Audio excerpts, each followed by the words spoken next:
So, what's going on here? Our friends over at Rock and Gem magazine tell us how to melt silver for making jewelry. So, I looked at this. I thought it was interesting. They talk about using sea glass. I thought about talking about sea glass. This is glass you would collect at the ocean. It's basically broken glass that's smoothed off. We could go over how would you make sea glass if you don't live by the ocean? You could buy it, I guess, on eBay or Amazon or something by the bagfuls. You could make it in a tumbling unit. You can buy a tumbling unit and get a real cheap one down at Harbor Freight if you want. The belts break really quick. Those are just a simple vacuum belt you can buy for a couple bucks and get extra belts on those. So we're not going to go into that, but we're going to talk about using the cuttlefish bone for a mold. So if you haven't ever done this, this is really fun. It's simple. You want to have like some really good gloves, some glasses.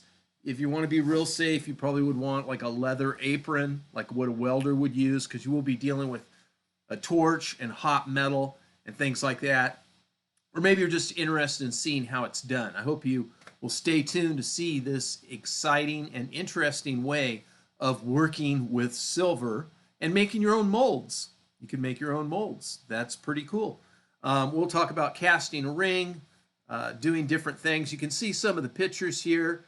These are some simple ideas where they have just used a big chunk of silver and inserted a little stone, or they have used a big chunk of silver and put some bezel work in here to be able to put various stones. But we'll also talk about making a ring, all of what you need. And we're going to go into detail. I'm even going to help you to source some of these items where you can get them and find them.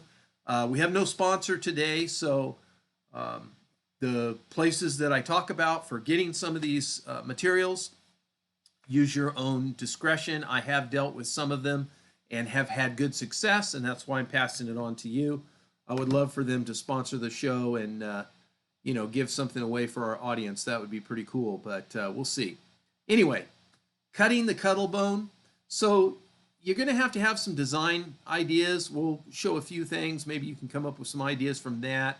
I like Southwest. This is kind of a bohemian type style here, or a beach type style. What you see in these pictures from Rock and Gem magazine. By the way, they sent me this email. You can get these emails. You get these articles for free. I recommend you subscribe to the magazine. It's a great magazine, but rockandgem.com. How to melt silver to make jewelry. Just put a hyphen in between each word.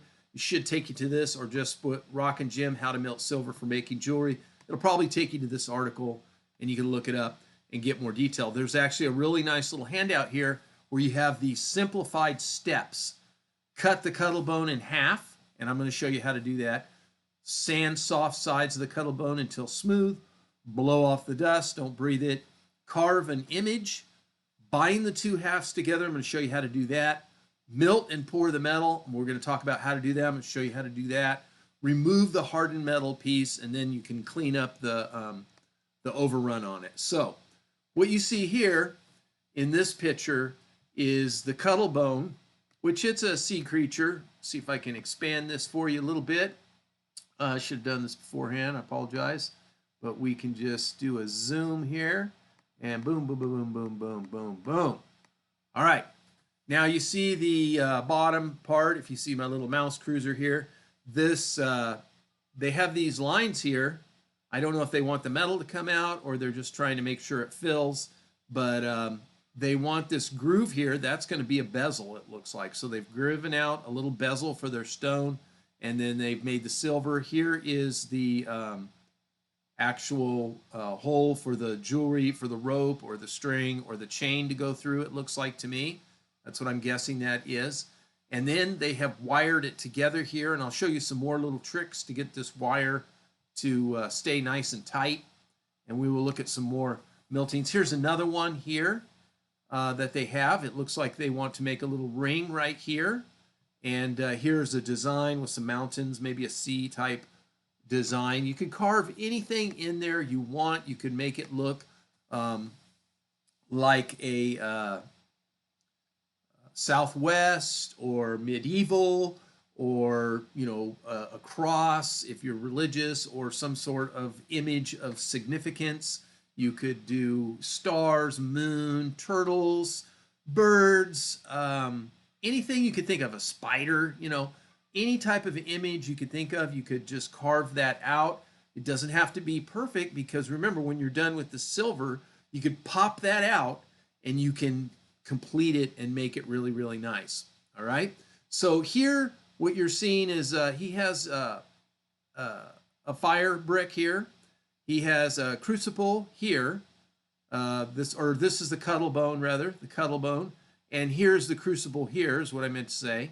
And they're using a torch and putting the silver in there. We'll talk about that a little bit more, how you can do that. Another great, let's see what we got here. Let me scroll down here. Come on, come on, come on. All right. Oh, no, we don't want to look at that yet. We're still over here on this one. All right. So, yeah, it looks like it's expanded quite a bit here. Yeah, now you can see a little more definition.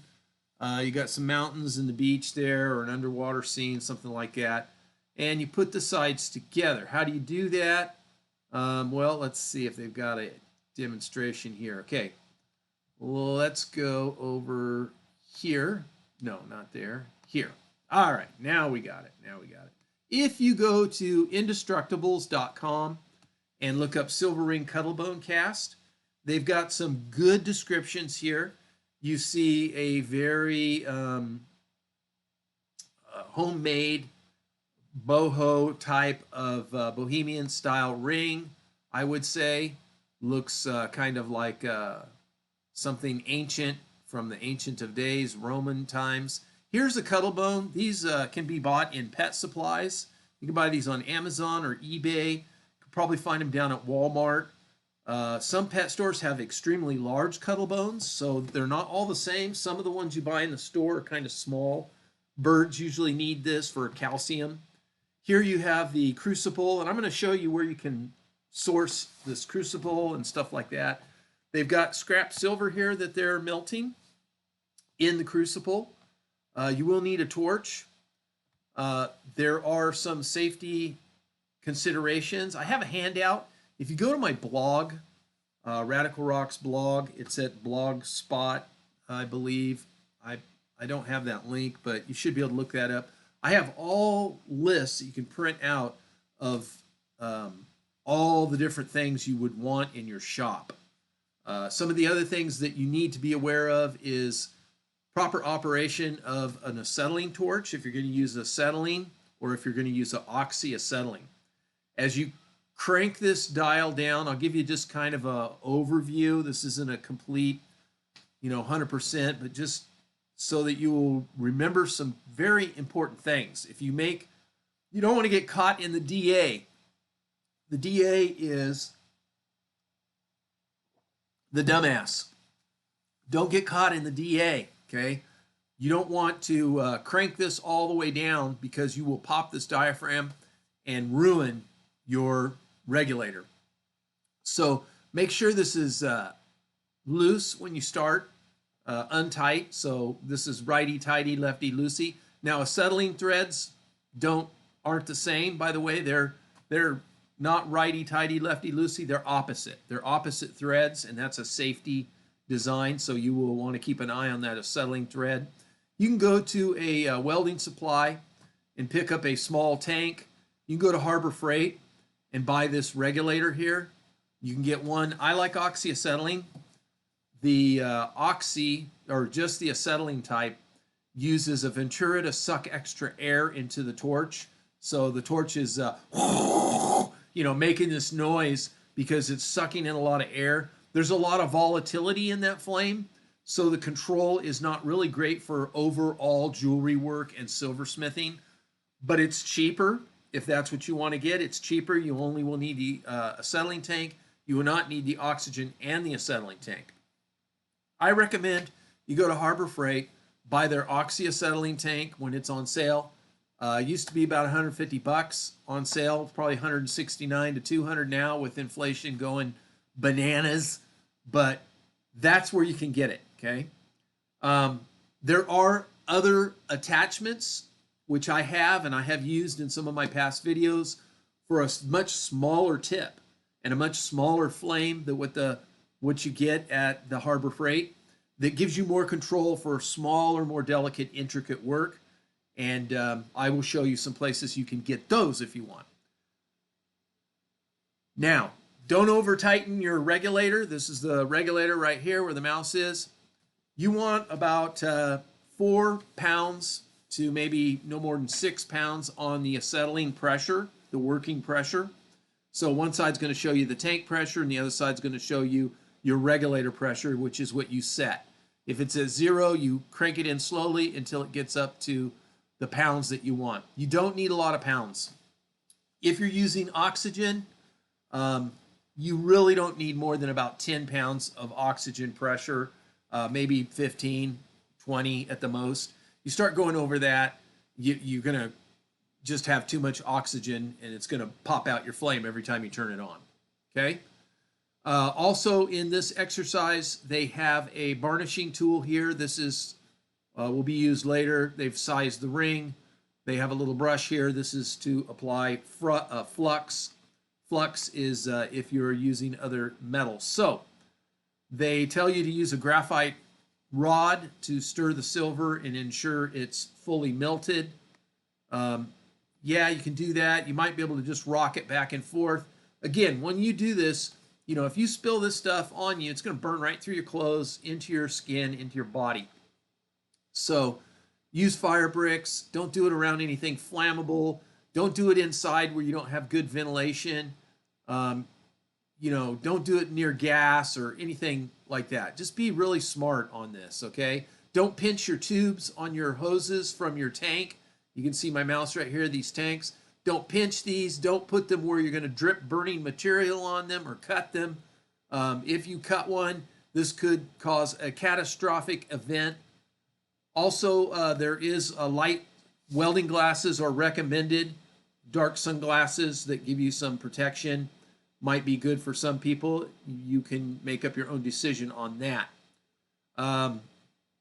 Steel wire for just might be needed. A jeweler saw, file, sandpaper. A Dremel is great. If you don't have a Dremel, definitely that's one of the first tools you want to get if you're going to do any kind of jewelry or lapidary work. Your safety gear, gloves, and goggles. So here you see just a hacksaw. Is able to cut it down the middle long ways. Take your time, go slow. You know, if you take a piece of some wood, some 2x4s, and put them together to make you a little wedge to put this in, just custom build it around this to kind of hold it together, and then put a cloth in there and wedge it in there. That might help hold it a little better. And keep it in place. So you would just sandwich, you would have a piece of wood on the bottom and you would sandwich 2 pieces of wood together right about the width of the cuttle bone there, and then wrap like a cloth around the outside edge, set it down in there, and then saw through it. That's one way to do it, or just try to take your time and cut it down the middle. Now it's been cut down the middle. They have a ring size here that they want to use. This is just off of a plastic ring sizing kit. So they want the approximate ring size. They've made a little imprint. They've scratched around it, and then they dig it out to the shape that they want. Here you see some wire that's being used to poke some holes through here or put some pins in here to help hold it in place to make sure that it's just perfect. Here they put a little hole in the top to allow venting, and a couple other little holes to hopefully allow the silver to be able to get all the way up here and allow air to escape up into these areas. So to try and ensure that this full area gets filled, because you're just going to pour it in there and rely on gravity. So if an air pocket gets in there, you won't have a full ring. So that's what these extra little lines are here. Is the intention is I'd rather have the silver go all the way around and end up with a little glob here and a little glob there or whatever, than to just try to do it like a cherry and have maybe the silver goes here and it kind of cools, then goes around here, and then it can't go anymore because we've created a pressure, trapped pressure area in here, and the silver doesn't go all the way around. So this is to help ensure that the silver can pour all the way around. Okay? You can always cut those off afterwards. Now, using another wire, or you could even use lead solder. You don't want to get it too hot. I would not use solder. Use a wire, a metal wire, so that if some of the silver gets out, it doesn't melt through. Solder would be a bad idea. So here you see how he's used the wood to try to kind of make a sandwich. This is for pouring. So these are fire bricks, but my idea with the wood ahead of time is you kind of use wood like this and put this down long ways, or you could cut it this way, and you put some cloth on this side and on this side to kind of hold it in there, and then you could saw it and have minimal of your hands in the way, giving it some stability to saw. So in this case, these are the fire bricks, and it's in place. You're just using the weight of the brick to hold it together, and getting ready to pour. The crucible is already here. The torch is ready. He's probably already got his regulator is set. They're heating the crucible. I would recommend not using a wooden table right here. This is probably a really bad idea unless you are completely outside and you're okay with this thing smoldering, bursting into flames or whatever. Don't do anything like that inside. That would be very, very foolish. Yeah, I would rather see bricks all over this whole table and like a metal layer on top before I would be putting a torch on it, to be honest. Okay? Excuse me. So here you can see the results. Yes, the metal did get up in there. And if this were going to be a pennant or something, that might be part of the design. But in this case, again, that is to ensure that you get the complete shape. Then a jeweler saw is a way to cut off a lot of the slag or excess material and save all that silver, sweep it into a drawer, even the shavings, because silver adds up. Here's the Dremel, where the Dremel comes in place. A ring holder is a great idea. Go back and look at some of my videos on making rings. You'll see a ring holder which will hold this. You can use a clamp to pinch it right on this side, and then use the Dremel to go up around these edges in here, and then move it, and then get the other sides if you want to get some of that over spillage, over pourage out. This ring is just a rugged look, and some people really like that, so there you have the whole part of that. Now, I said I was going to help you source this, some of these items. I've already talked about Home Depot, or not Home Depot, Harbor Freight for economy. If you go to johnsonbrotherslapidary.com, this is a family business. Last time I talked to them at several different lapidary, gold, rockhound, mineral shows. They're very nice people and very helpful, and their prices are really good as far as my past research. So you can see they have all kinds of items here. They're not sponsoring the show, but I wanted to show you one way you could source. Here is the crucible where you can heat this up with a torch and pour it out very easily, okay? A casting crucible. I know it's kind of a small picture, but this is something you can use over and over and over again. Let's see if I can get a bigger picture. Man, that was a terrible picture, huh? Let's see.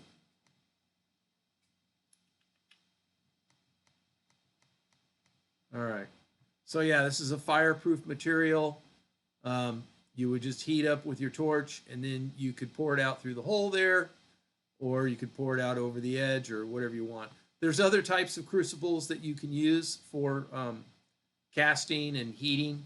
You saw the metal one, things like that. So you can hunt all over for that type of stuff if you want. And that is basically it. So You get your cuttle bone, you cut it, you make your design, you get your silver, you heat it up with the torch in the crucible. You have your rock and gem link here, and I will show you some more pictures of how it is heated. Here is the silver scrap, the cuttlefish bone, ceramic crucible, propane torch. Possibly, I would say map gas would be better. The propane torch fittings that you get down at Home Depot for a very small amount of silver, you could do it with a map gas. Propane, it's not really that hot. Fire brick is always good. You can get this from Fireplace Supply. You can order this on Amazon or eBay. Binding wire, you can just buy wire. Saw, a jeweler saw, you could order at the Johnson Brothers or Lapidary Supply or Jeweler Supply. The regular hacksaw for cutting the cuttle bone, you can buy that. Carving tools, those are things you can get at Johnson Brothers, or you can get them at Harbor Freight. Manual air blower, not really necessary, but that would be nice. Safety glasses, heat resistant gloves, those are things you can get at Harbor Freight, real affordable, or at a hardware store. So there you have it. There's your 2 lists of everything you need. Here's your steps. Rock and Gem has all of that. Now, next, let me see if I can find that other one. Some simple wire wrapping techniques. Let's say you don't want to use the torch. You want to do some simple wire wrapping. This is another Rock and Gem article here. Look at how intricate that is. Now that's going to take you a long time to reach that skill set to be able to make something that amazing.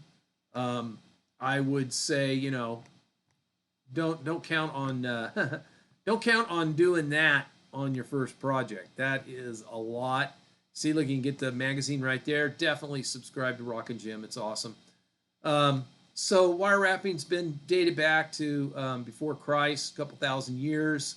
You've got simple wire wrapping techniques right here that you can click and look at from Rock and Gem. That is a basic one there. Pretty cool. Really beautiful. There's quite a few interesting ones when you start making prongs to hold things. This can be tricky. Cabochons are definitely easier to work with for wire wrapping.